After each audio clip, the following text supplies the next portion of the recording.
Today we're looking at the A-Wing expansion pack for the X-Wing Miniatures game from Fantasy Flight Games. Typically, Rebel starfighters are slower but more powerful than their Imperial counterparts, but the A-Wing is an exception to that rule. This ship is as fast and maneuverable as the best TIE-class ships in the game, but the trade-off is less firepower and durability than the rest of the Rebel ships.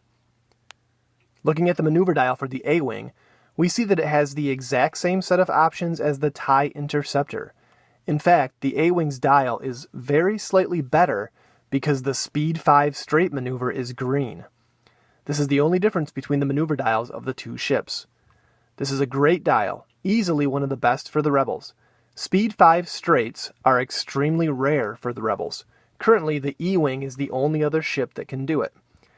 A-Wings can move around the board extremely quickly. The basic stats for the A-Wing are about what you'd expect. 2 attack is low for the Rebels, but the 3 agility is rare. Again, only shared by the E-Wing at this point. 2 hull and 2 shields is also on the low side for the Rebels, but makes A-Wings slightly more durable than TIE fighters, and more importantly, the shields will stop critical hits. On the action bar, the A-Wings have Focus, Target Lock, Boost, and Evade. It's a good assortment of options, but I think that A-Wings really should be able to barrel roll as well. Instead, they have Evade, which is typically an Imperial-only action.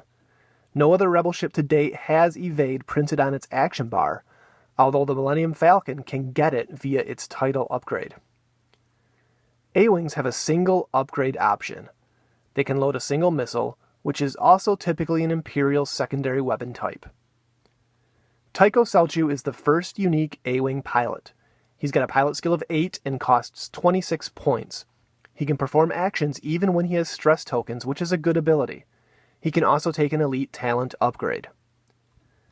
Star Wars fans may remember Arvel Crinid as the A-Wing pilot who crashed his critically damaged starfighter into the bridge of the Super Star Destroyer during the Battle of Endor in Return of the Jedi. He has a pilot skill of 6 and costs 23 points. He can make attacks against enemy ships that his A-Wing is touching, which is a pretty awesome ability. Green Squadron Pilot is a non-unique pilot with a skill of 3 and a cost of 19 points. He can also take an elite talent upgrade. Finally, Prototype Pilot has a lowly pilot skill of 1 and costs 17 points.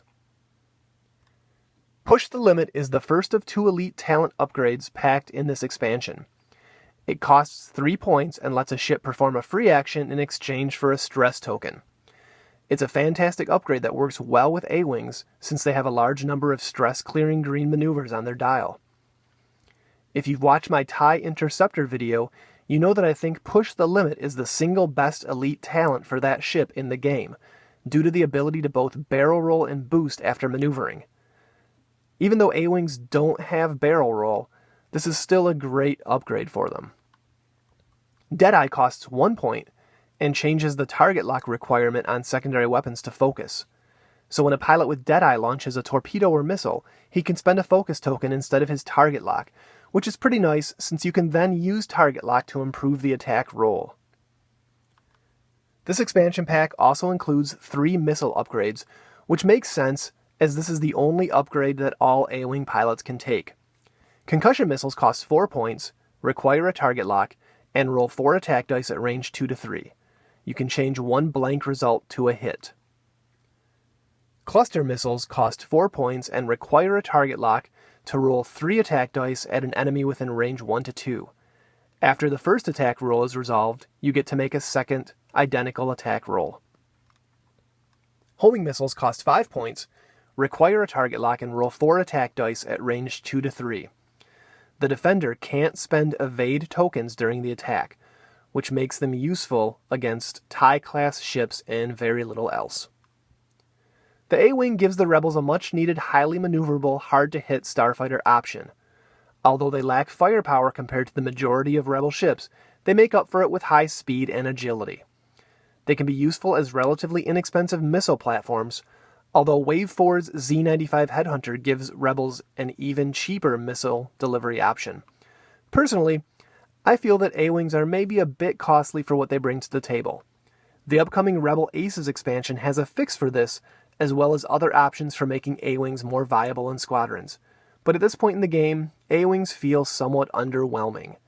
Yes, they're fast and maneuverable, but the TIE interceptors can still outfly them. And most of the other Rebel ships in the game have better firepower. A-Wings aren't bad by any means, but aside from their amazing speed, agility, and maneuverability, they don't bring a whole lot to the table. You certainly won't be relying on them to deliver the damage necessary to win matches, because they're too expensive to make swarm builds that are as effective as the ubiquitous TIE swarms. But 1 or 2 A-Wings running as flankers can be very effective, as long as they're backed up by heavy hitters like X-Wings or B-Wings. Thanks for watching the Cardboard Dungeons X-Wing Ship Reviews. We'll see you next time.